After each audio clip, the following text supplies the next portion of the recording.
Pessoal, já estamos aqui com mais um programa Viver com Fé e Saúde. Uma alegria receber cada um de vocês desse nosso maravilhoso Brasil.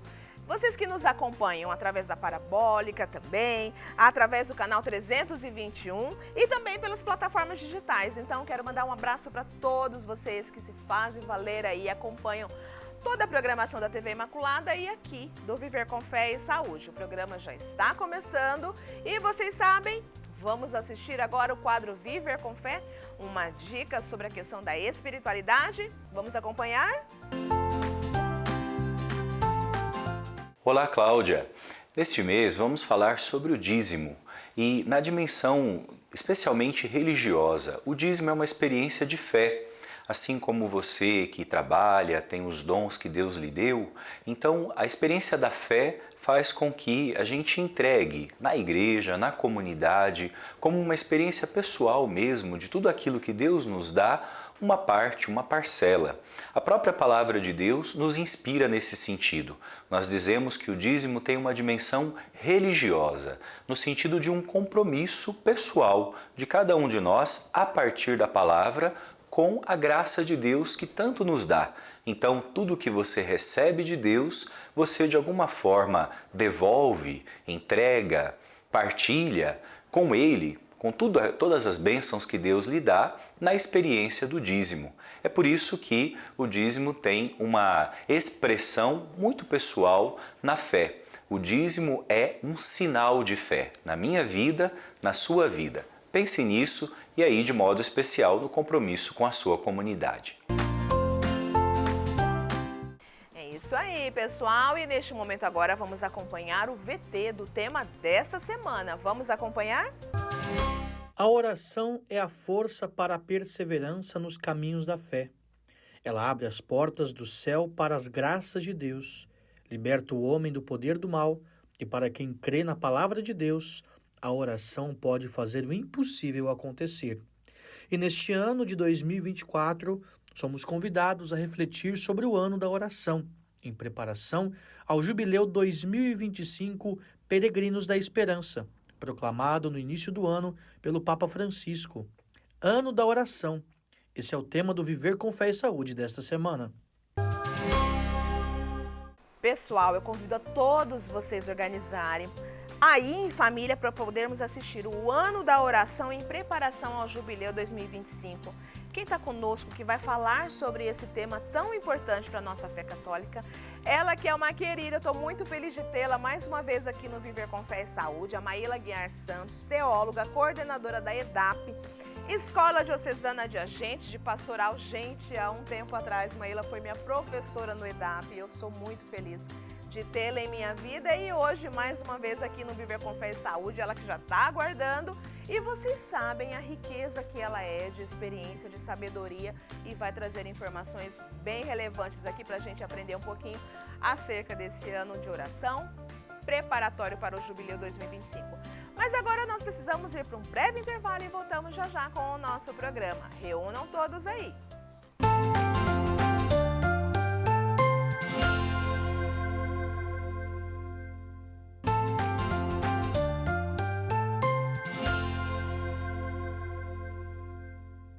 Estamos de volta aqui com o programa Viver com Fé e Saúde. Pessoal, reuniram todos em casa aí, toda a família, porque, gente, olha o tema da semana. Ano da Oração em preparação ao Jubileu 2025. E a nossa convidada, não sei se vocês conhecem, Maíla Guiar Santos, ela que é teóloga, ela que é coordenadora do EDAP. Gente, ela também, além de teóloga, ela participa, é uma das teólogas que participa do programa Páginas da Bíblia. Claro que vocês conhecem, já é sócia aqui do Viver com Fé e Saúde, né, Maíla? Que bom tê-la aqui conosco mais uma vez, né? Seja muito bem-vinda. Obrigada, viu, Cláudia? Agradeço a participação minha aqui com vocês. Estava com saudades. Então, faz tempo. Eu estava até brincando um pouco antes de nós entrarmos aqui no ar, que é online, é presencial, 13 anos de programa e desde o início você já esteve aqui conosco para contribuir, né? Isso, é uma alegria estar aqui com vocês e sempre que puder, estou à disposição. Maíla, para quem está nos assistindo, claro que todos já conhecem, o programa é para todo o Brasil. Diz aí, se apresente, quem é Maíla Guiar, por favor. Então, sou Maíla, aqui na Arquidiocese de Campo Grande, coordeno a Escola de Teologia para Leigos da nossa diocese, colaboro onde precisa, nas paróquias, no seminário propedêutico. E onde vai precisando de nós, estamos aí à disposição. Eu sou professora, é a minha profissão mesmo, sou professora de língua portuguesa, mas aí na Arquidiocese, para a nossa igreja, trabalho na área da formação. Que maravilha. E é uma das teólogas que apresentam páginas da Bíblia aqui na TV Imaculada já há muitos anos também, né? Nossa, muito tempo. O ano passado fizemos 500 programas. Olha que maravilha. Desse programa que fala sobre a Bíblia. Então, junto com uma equipe aqui na TV Imaculada, é maravilhoso. Maravilhoso de acompanhar de fato. Agora, conta pra gente, ano da oração e por que ele é importante, Maíla, na preparação para o jubileu de 2025. Conta pra gente. Então, o Papa Francisco pediu que antes do jubileu que vai acontecer agora, 2025, esse ano jubilar, que nós vamos falar um pouco mais dele durante o programa, tivéssemos um ano de preparação. Na verdade, 2 anos de preparação, porque 2023 já foi um ano preparatório, em que se trabalhou os temas ligados ao Concílio Vaticano II. Foi o ano de 2023. 2024, o Papa Francisco, então, pede que seja um ano dedicado à oração. Então, que nós pudéssemos aprofundar mais nesse tema, termos mais uma vida de oração mesmo, até para que nós pudéssemos preparar aí melhor essa chegada do jubileu, que vai ser feito em 2025. Então, 2 anos já em preparação para esse jubileu, né? Sim. E fala pra gente o significado bíblico e histórico do jubileu, Maíla. Então, se nós olharmos, Claudinha, lá no livro do Levítico, no capítulo 25, vai nos falar do jubileu que acontecia no meio do povo de Israel. O que eles faziam? A cada 50 anos, ou 25 anos, eles celebravam um ano jubilar. Olha. E esse ano era chamado um ano da graça. Por quê? Para os hebreus, o povo judeu, eles têm um ciclo de, a cada 7 anos, eles terem o chamado ano sabático. Era um ano que eles paravam, deixavam a terra descansar, se entregavam mais à questão da oração, às peregrinações. Então, a cada 7 anos existia o ano sabático. E a cada ciclo de 7 anos sabáticos, que dariam aí 49 anos, no ano 50, eles celebravam um grande jubileu. Olha. Onde era muito mais vivido, celebrado. Nesse ano jubilar, eles, por exemplo, deixavam novamente a terra descansando. Quem tinha perdido as suas terras eram devolvidas. Então, eram restituídas as terras perdidas por dívidas, pela escravidão. Pessoas, inclusive, que haviam sido dadas como escrava para poder pagar dívidas, elas ganhavam novamente a liberdade. Olha, eram forreadas. Exatamente, tinham como se fosse uma alforria. Sim. E eles celebravam de maneira assim muito intensa esse ano jubilar, com grande alegria mesmo, nas peregrinações a Jerusalém. Então, era um ano de muita alegria. Então, a gente vê isso lá no livro do Levítico, no capítulo 25. Era um ano esperado, né? Um ano Maíla? esperado, De esperado, libertação, o ano da graça. Olha. Por isso que, se nós olharmos lá no livro de Lucas, no Evangelho de Lucas, no capítulo 4, aparece Jesus dizendo assim, no meio da sinagoga, num dia de sábado: eis que o ano da graça chegou. Tudo que foi prometido em mim agora se cumpriu. Se devolve a vista àqueles que estavam cegos, quem estava preso ganha a liberdade. Jesus faz a proclamação de uma passagem lá de Isaías, dizendo que se nós celebrávamos com tanta felicidade os anos jubilares, agora ele, o próprio Jesus, é o motivo da nossa alegria. Por isso que ele diz, tudo que a gente esperava se cumpriu em mim.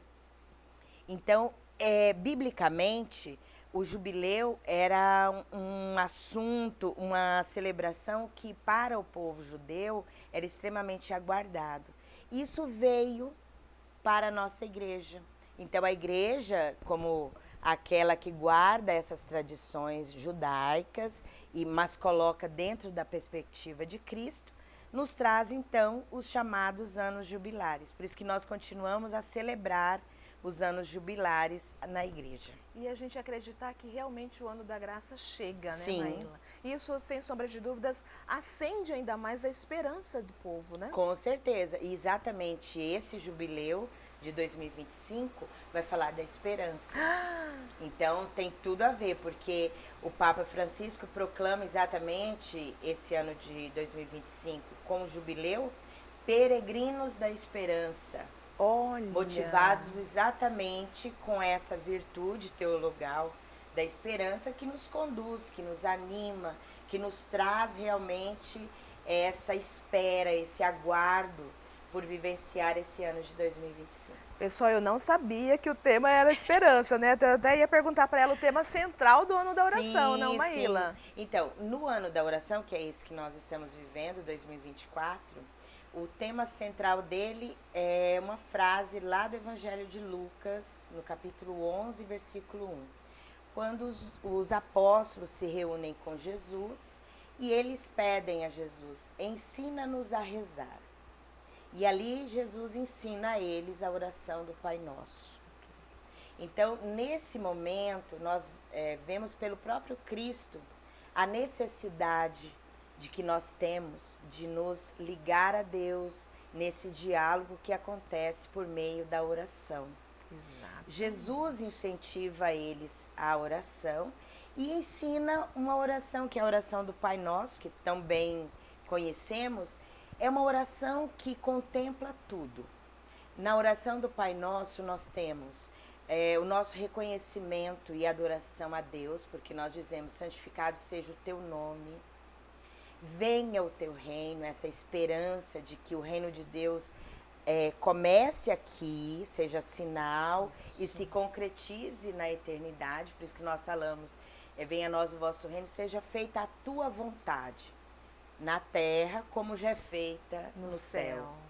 Na oração do Pai Nosso, nós pedimos a Deus a providência para tudo na nossa vida. Então, o pão nosso ali resume tudo o que nós precisamos, tanto materialmente quanto espiritualmente. Exatamente. Porque esse pão também é um pão espiritual. Na oração do Pai Nosso, Jesus pede que nós reconheçamos que somos pecadores. E assim como o Pai nos ama e nos perdoa, somos chamados a fazer o mesmo com o outro. Por isso que na oração do Pai Nosso, perdoai-nos, assim como nós perdoamos a quem nos tem ofendido. E não nos deixe cair em tentação, livra-nos do mal.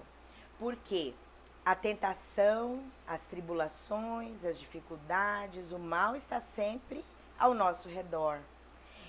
Quem reza não é que se livra do mal e nem das tentações, mas tem força para lutar, para vencer em Deus tudo isso. Então, por isso que os discípulos, vendo que outros mestres ensinavam seus discípulos, eles veem Jesus e pedem, muito humildemente, ensina-nos a orar. E esse é o tema base para esse ano da oração. Nós somos chamados a novamente, a partir da oração do Pai Nosso, novamente fazer com Deus essa entrega, esse diálogo diário através da oração. Esse nosso encontro que acontece através da oração com Jesus Cristo, né? Então, nós vivemos num tempo que nós estamos corridos, cada um correndo para um lado, cuidando da sua vida. E o mundo, Claudinha, não permite essa conexão com Deus. Exatamente. Então, o momento em que nós paramos, tiramos um tempo da nossa vida para rezar, é o momento que a gente privilegia esse nosso encontro com o Senhor, que está sempre ali a nos esperar. Basta que nós possamos nos dispor a fazer isso. Porque é como nós estamos aqui. Para a gente manter essa amizade, esse diálogo, é importante essa intimidade, esse encontro. Essa troca. Essa né? troca. O encontro com Jesus acontece de maneira muito privilegiada através da oração. Tão importante você trazer isso, até porque, na verdade, é um tempo que não é perdido. Jamais. É um tempo ganho. Principalmente se nós, em oração, formos silenciando o nosso coração e refletirmos cada frase dessa oração tão forte. Exatamente. Né? Porque não é algo assim que é decorado, meditado. Se a gente para pensar, quão forte é, que nem você coloca, nos fortalece diante da Exatamente. adversidade. Exatamente. Porque nós somos falhos, né, mãe? Sim, e esse silêncio, silenciar para ouvir a Deus. Porque na oração, a oração tem essa dimensão de nos fazer ouvir a voz de Deus. É na oração que Deus nos dá as respostas que tanto nós buscamos. É na oração que nós nos conhecemos. É na oração que vamos conhecendo a Deus. Então, é um momento extremamente privilegiado, que nos faz crescer muito. Por isso o Papa, de maneira muito providencial e inspirado mesmo, coloca como celebrar um jubileu se nós não nos preparamos para esse encontro. E aí a proposta do ano da oração, feita agora 2024, que não é só para 2024, é para sempre na nossa vida, para a vida. Especialmente esse tempo forte agora. Até porque a oração pode transformar, não? Sim. Os nossos corações, a nossa vida, durante, sobretudo, essa preparação. Exatamente. O grande efeito, o grande fruto da oração é esse. Nesse diálogo, nesse encontro com Deus que acontece, nós somos transformados. Nem sempre vamos compreender tudo o que Deus quer para a nossa vida, mas por meio da oração, a nossa vontade, ela vai se configurando à vontade de Deus. E aí nós vamos sendo transformados. Por isso, Santo Afonso de Ligório diz, quem reza se salva. Por quê? Porque a salvação acontece à medida que nós vamos nos entregando a esse Deus, entendendo o que Ele quer para a nossa vida. Aquilo que vai acontecendo, nós vamos compreendendo melhor. Agora, como fazer essa experiência com Jesus se nós não nos encontramos com Ele? Exatamente. Então, nós temos outros momentos desse encontro. A Eucaristia, por exemplo, é um momento fortíssimo desse encontro com Jesus. Mas quem para, silencia, faz esse encontro com Ele pela oração, pode melhor vivenciar todos os outros momentos. E é esse fruto da transformação da nossa vida vai acontecer. Sobretudo de a gente poder, na verdade, desenvolver até uma fé madura, de que seja feita a sua vontade e não a minha, porque quando a gente quer a nossa, nós barganhamos, né? Eu prometo fazer isso e aquilo, aí entra na questão da barganha, né? Sim, e na verdade, Deus, Ele quer sempre o nosso bem. A vontade de Deus é que nós o amemos, como Ele nos ama por primeiro, mas por meio da oração, nós vamos entendendo que a relação nossa com Deus é uma relação de amor, de doação, de gratuidade, que não gratuidade, que não entra nessa barganha. Então, mesmo quando pedimos algo a Deus, porque nós temos a oração de súplica, e mesmo não conseguindo, suplicando a Deus por uma graça, e Ele não nos dando, por não ser o momento, por não estarmos preparados, por não ser aquilo de acordo com a vontade dEle, se somos pessoas de oração, nós vamos de alguma maneira entender. E não vamos ficar nessa dimensão de trocar, querer barganhar com o Senhor. Sim. Então nós amadurecemos. Né? E aí Deus vai percebendo que nós vamos caminhando para essa santidade, porque quem reza não só se salva, mas se torna santo. Olha. E nós somos chamados à santidade. E um caminho muito breve que nós temos para a santificação nossa é rezar. Que lindo, gente, que maravilha. Peraí, Tá bom. vocês também fiquem por aí, porque agora nós precisamos ir para um breve intervalo e já já voltamos com o programa Viver com Fé e Saúde.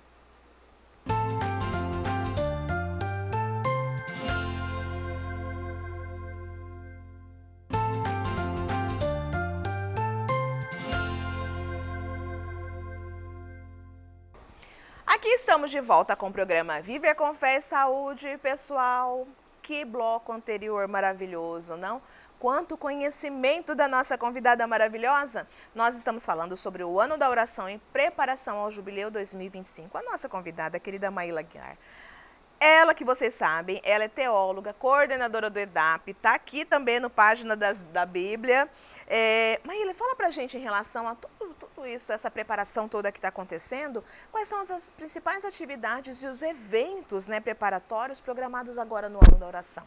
Então, ainda voltando um pouquinho, Cláudia, sobre a questão do jubileu. Então, o jubileu ficou, nós vimos a questão bíblica. Sim. A igreja, então, pega esse tema do jubileu sempre que, na caminhada nossa como igreja, o Papa sente a necessidade de nos fortalecer sobre um tema. O primeiro grande jubileu que nós tivemos na história da igreja acontece no ano de 1300, pelo Papa Bonifácio VIII. Imagina o que é isso.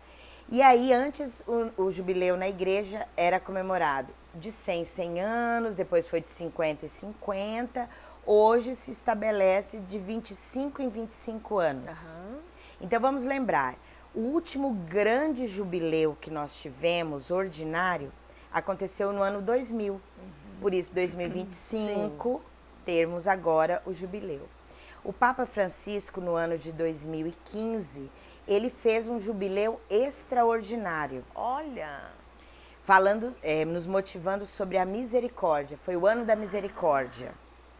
E esse ano, então, de 2015, foi um jubileu extraordinário. Agora estamos no jubileu ordinário, que é esse jubileu sobre a esperança. Peregrinos da Esperança. E nós teremos várias atividades no ano de 2025. Na verdade, a abertura desse jubileu vai acontecer ainda esse ano de 2024.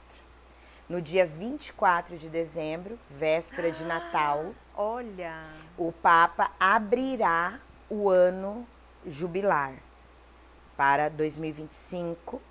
E aí vão ter várias atividades. Uma atividade importante em cada ano jubilar são as aberturas das portas santas, que são portas que nós temos nas igrejas, nas grandes basílicas de Roma, que só são abertas nos anos jubilares. São portas que representam, lembra que Jesus diz, eu sou a porta pela qual as ovelhas passam? E ele é o bom... Bata e a porta se abrirá. Bater e a porta se abrirá. Ele é essa porta pela qual nós porque somos chamados. Arromba. Ele não arromba. Não. Ele nos chama, passe por mim, eu estou aqui aberto. E lembra também essa dimensão de que Jesus veio até nós para nos dar essa misericórdia, essa esperança, nos chamar para o céu.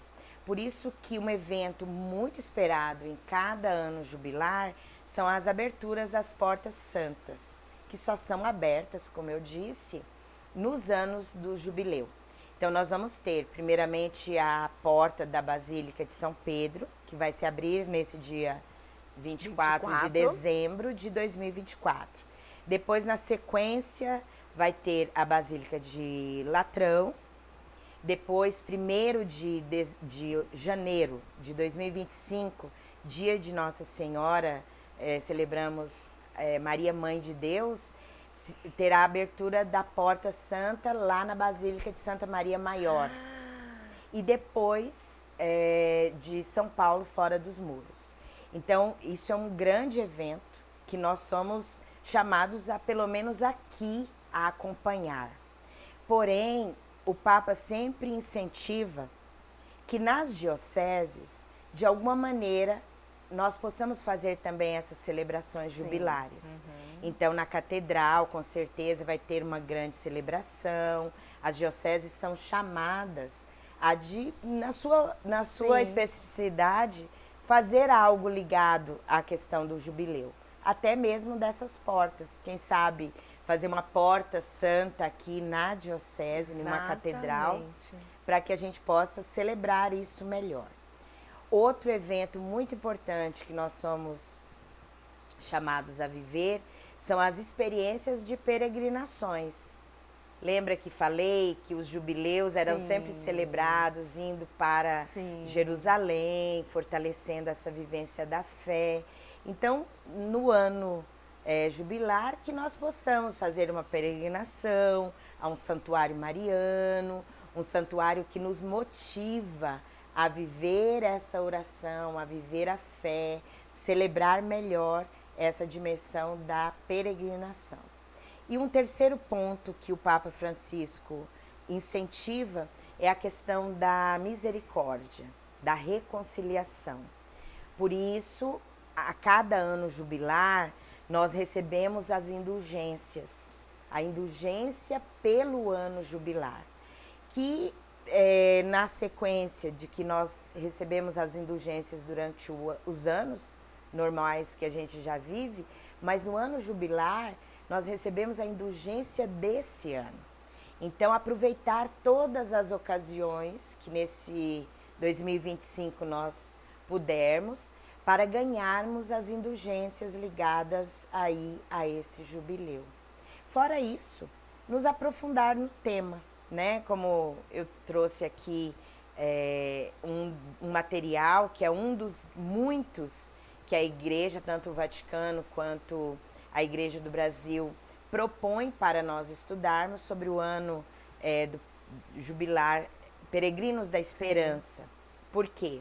A esperança é o que nos motiva. Por isso, o tema é exatamente esse. A esperança não nos engana. Está lá em Romanos 5,5. Olha! É a grande motivação que o Papa faz para que nós possamos vivenciar essa esperança onde nós estamos, nas nossas paróquias. Então, a Diocese fará alguns eventos, tenho certeza disso. Com certeza. Mas cada um na sua paróquia, na sua comunidade. Como nós vamos celebrar esse jubileu? Como que pode se envolver, né, Maíla? Fazer retiros de espiritualidade, fazermos encontros com os jovens, motivar e fortalecer a oração na família. Então, são muitas coisas que nós podemos fazer em vários níveis, mas o que nós não podemos deixar de fazer, algo que nos leve a melhor celebrar esse jubileu. Sem sombra de dúvida. Sim. E assim, as expectativas que estão e esperanças para esse jubileu de 2025, Maíla? Muitas expectativas. Então, como eu dizia, nós somos chamados a fazer algo. Usar esse tempo de 2025 como esse ano da graça do Senhor. Como Jesus disse, o ano se cumpriu em mim. Ele é essa grande graça que nos chegou. E que nós estamos aí chamados a vivenciar na nossa vida espiritual, da nossa família, dentro da comunidade.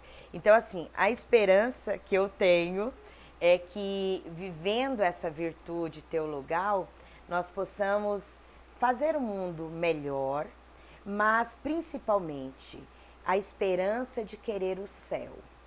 Nós vivemos num mundo que nos faz querer muito as coisas da terra, aquilo que é imanente. Mas esse tema que São Paulo nos coloca, a esperança não nos engana, nos pede para que nós olhemos para o céu. A nossa grande esperança é o céu. Nós precisamos querer o céu. A oração será caminho para isso. A reconciliação é caminho para isso. A vivência comunitária, a vivência na igreja é o caminho que nos leva ao céu. Sempre esperançosos por essa promessa que Jesus veio nos trazer. Sem dúvida. Ele veio para isso, para nos mostrar que o céu está aberto. E nós precisamos, por meio da nossa vida aqui, querer esse céu. Então, a grande esperança, Jubileu da Esperança, Peregrinos da Esperança, no sentido até que para isso nós precisamos caminhar, esse céu não vai ser aberto para nós e cair, no sentido assim, eu não preciso fazer nada, o céu já está lá me esperando. Sim, isso é uma promessa, Jesus nos deu isso, mas é preciso caminhar, por isso o chamado peregrinar, fazer a nossa parte.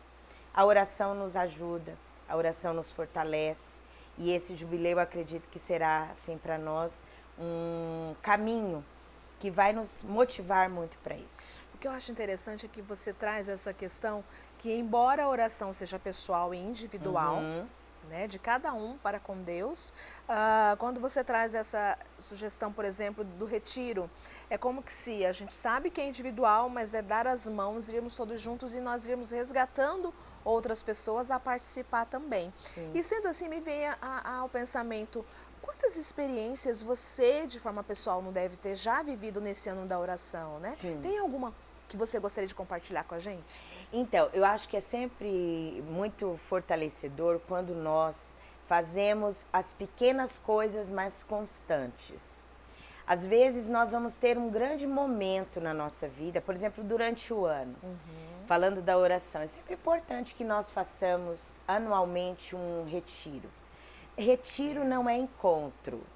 Retiro é momento de silêncio, motivado por um tema, em que nós tiramos esses momentos de encontro com Deus.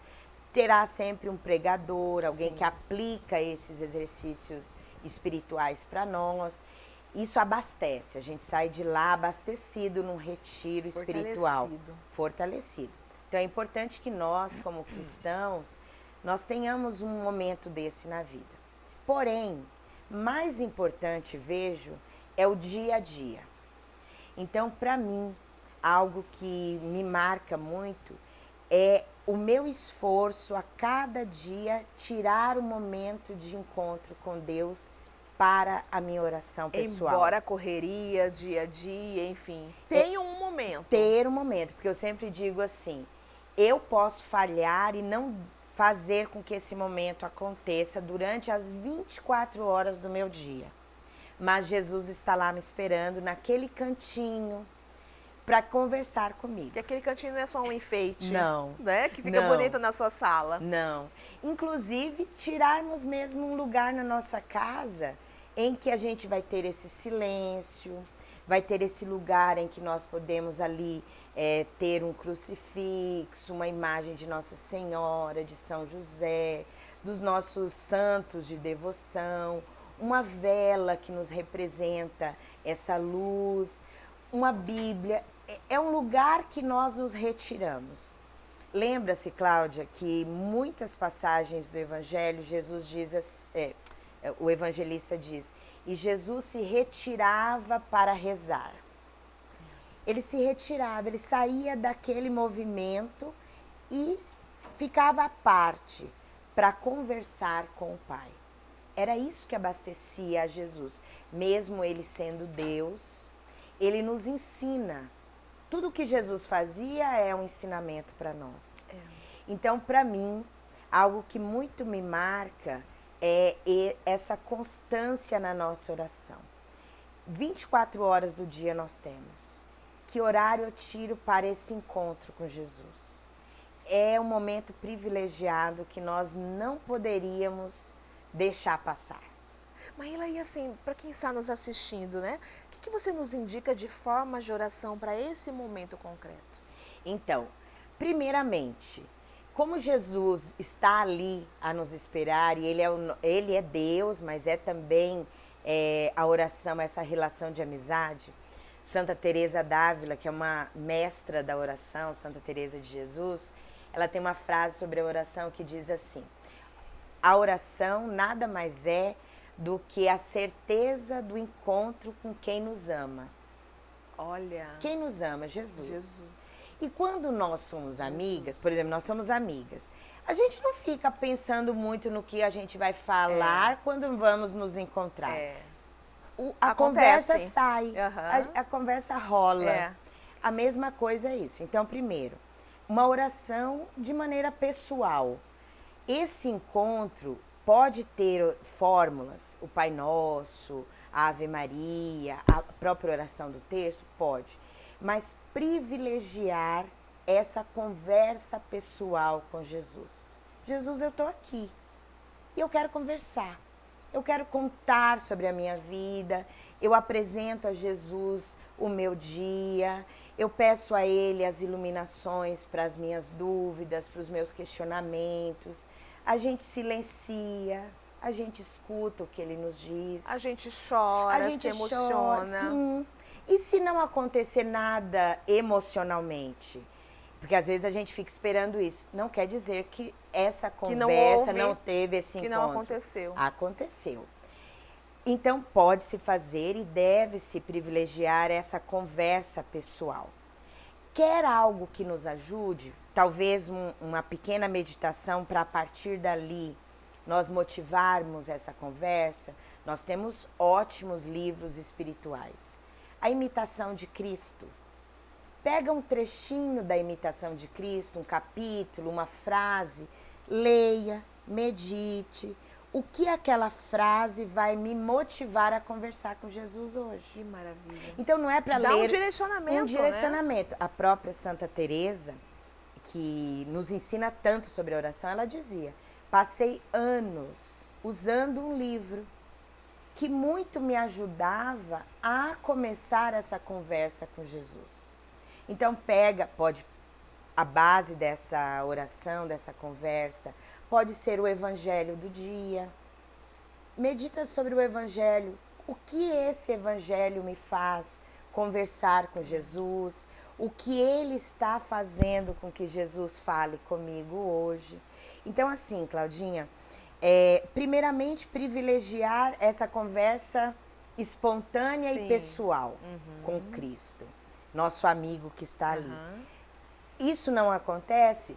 Pegue outros meios, busque aí uma ajuda, mas não deixe de ter esses momentos pessoais. Para mim, esse é o grande testemunho que eu dou. E esse momento vai nos transformando. Nós nunca saímos igual de cada momento de oração que a gente se propõe a fazer com Jesus. E quando cada momento passa a ser diário, você se fortalece cada vez mais. E sente a necessidade. Exato. Naquele dia que você não faz, você sente. Porque Jesus, como eu disse, Jesus está lá me esperando. E, puxa vida, hoje eu me encontrei com você, eu trabalhei, eu fui em tal lugar. Como eu deixei o meu amigo, que é o próprio Deus, lá me esperando. Exatamente. Então a gente vê essa necessidade. E quando não pode e não acontece? Também é um pouco da nossa fraqueza. Então a gente tem que ser humilde também, dizer, Jesus, hoje eu não fui lá te visitar, mas eu senti tua falta. Mas amanhã estarei lá. Conta comigo. É um processo trabalho, que é construído, né? Gradativo. Gradativo, é um processo. E aí a gente vai se fortalecendo, vai crescendo na fé e vai vendo quanto a oração nos alimenta. Por isso que Jesus fazia isso. Ele sempre se retirava, rezava ao Pai. Se isso era importante para ele, imagine para nós.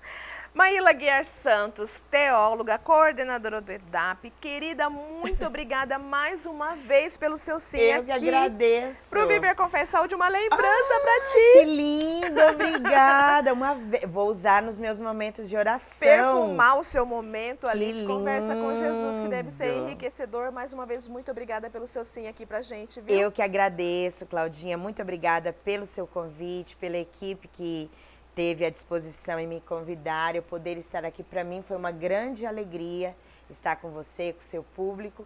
Que esse ano de 2024, que nós estamos, da oração, mas 2025, seja um ano de muitas graças na nossa vida. Amém. Que a gente se aproxime cada vez mais de Jesus. Amém. Muito obrigada e outras vezes vamos nos encontrar. Com certeza, com certeza. Deus Obrigada, te abençoe, a viu? nós. Vamos pro intervalo? Voltamos já já com o programa Viver com Fé e Saúde.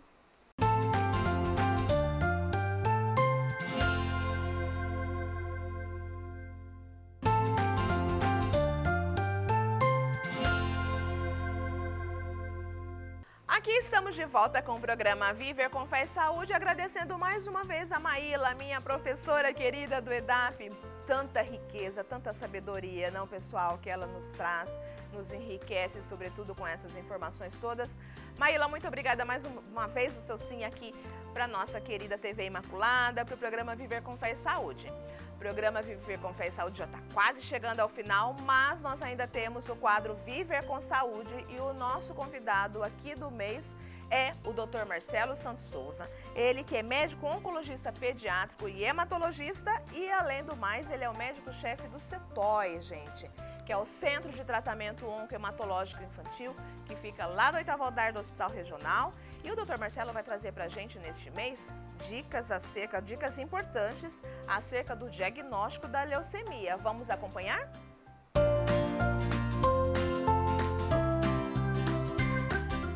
Olá, Claudinha, tudo bem? Obrigado pela oportunidade de conversarmos um pouco sobre leucemia. Bom, o tema de hoje nós vamos falar sobre sinais e sintomas da leucemia. Bom, a leucemia é uma doença que acomete a medula óssea. Ela se inicia das células sanguíneas. Então, ela é muito variado os tipos de leucemia que a pessoa pode ter e os sinais e sintomas que ela pode apresentar. O mais comum que a gente costuma ver são aquelas pessoas, tanto criança como adulto, com sinais de uma palidez progressiva, sobre manchas roxas pelo corpo, sem estar relacionado a algum trauma. Associado a isso, apresentar um quadro de febre, também sem ter um foco de infecção. Pode ter um aumento do volume abdominal, devido ao aumento do baço e do fígado. Pode apresentar aumento de caroços no pescoço, são os gânglios, que pode acometer tanto o pescoço, região axilar e também região inguinal. E também pode ter dor óssea, dor no corpo. Isso porque a doença ela começa a se disseminar por toda a medula óssea, onde nós temos ossos, e isso pode causar dor, devido a essa pressão que as células doentes fazem dentro do osso. Então isso pode dar uma dor osteoarticular. Esses são os sintomas mais comuns que nós temos em relação à leucemia. Mas ela também pode apresentar como um quadro já com comprometimento do sistema nervoso central. Então a pessoa pode ter um quadro de dor de cabeça, pode ter um quadro de vômitos, também assim sem uma causa aparente, pode ter uma paralisia de algum nervo facial, porque pode ter o acúmulo dessas células doentes em algum nervinho, né, obstruindo ou comprimindo esses nervos, e aí pode dar esses sinais e sintomas.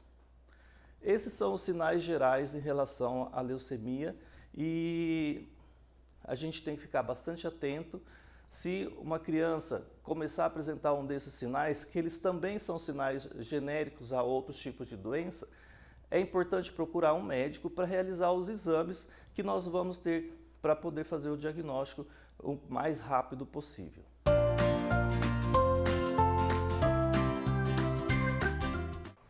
Dr. Marcelo, mais uma vez, obrigada, querido, pelo seu sim aqui para a TV Imaculada. Pessoal, o programa Viver com Fé e Saúde está chegando ao final. Se você chegou somente agora para nos acompanhar, não há problema algum, porque você pode nos acompanhar também nas reprises que acontecem no decorrer da semana ou também nos acompanhar no canal do YouTube. Rede Imaculada de Comunicação. Clique em inscrever-se, curte, comente, compartilhe, porque sendo assim você também está nos ajudando a fazer crescer o canal da Rede Imaculada de Comunicação. Então eu conto com todos vocês. E ainda, se você quiser nos dar sugestões de pauta, legal! Você pode mandar a sua sugestão no 67 99347 0532. Vai ser uma alegria imensa receber a sugestão de cada um de vocês. E não há como encerrar o Viver com Fé e Saúde capaz sem agradecer a nossa madrinha da evangelização, que é a Armileide Modas. Eu convido você a visitar o site www.armileide.com.br e também elas estão no Instagram, Armileide Modas. Vocês vão ver as maravilhas que são postadas lá. E fazem entrega para todo o Brasil e você pode acionar inclusive pelo celular, olha aí, 67 999 760465. Gente, a Armileide Modas, eles são especialistas em macacão. só que tem variedade lá para todos os gostos, para todos os estilos das mulheres que querem realmente estar cada vez mais sofisticada, com beleza e cheia de charme. Armileide Modas, muito obrigada mais uma vez, vocês que são madrinhas aqui da evangelização. Encerrando o Viver com Fé e Saúde, agradecendo mais uma vez a Mãezinha do Céu que nos proporciona sempre essa possibilidade de estarmos aqui, levando a evangelização, sobretudo a cada um de vocês que estão em casa, nesse Brasil maravilhoso. Um beijo a todos, fiquem com Deus, tenham todos uma semana abençoada e produtiva. Até o próximo programa e salve Maria Imaculada!